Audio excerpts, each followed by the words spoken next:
Mahé est intervenant social. Aujourd'hui, il reçoit Madame T, réfugiée, à la suite du refus de sa demande de visa long séjour au titre de la réunification familiale. Elle souhaite engager une procédure de recours. Pour information, depuis la loi du 7 mars 2016, toute décision de refus de visa doit être motivée. L'autorité doit expliquer les raisons de son refus. Si aucune réponse n'est reçue, il est conseillé de contacter le bureau des familles de réfugiés, via leur formulaire de contact, pour obtenir des informations sur l'avancement de la demande. À la suite de ce refus, quelles sont les démarches à suivre pour contester cette décision ? Votre famille doit obligatoirement déposer un recours devant la commission des recours contre les décisions de refus de visa, la CRRV qui se situe à Nantes, dans les 30 jours suivant la notification de refus.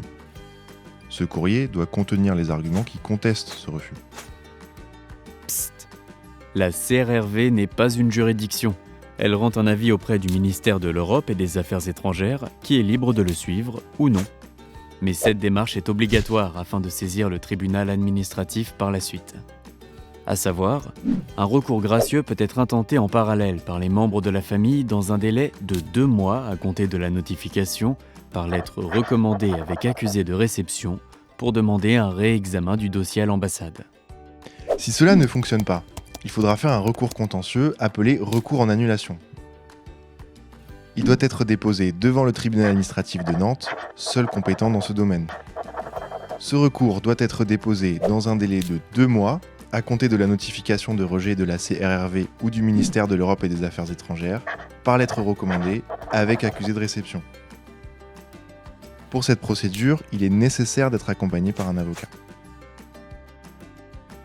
En cas d'annulation, le juge administratif fera injonction à l'autorité consulaire de délivrer le visa.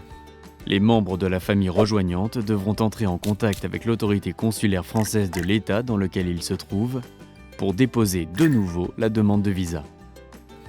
Attention, dans ce cas, il ne faudra pas oublier de joindre à votre dossier les documents justificatifs nécessaires.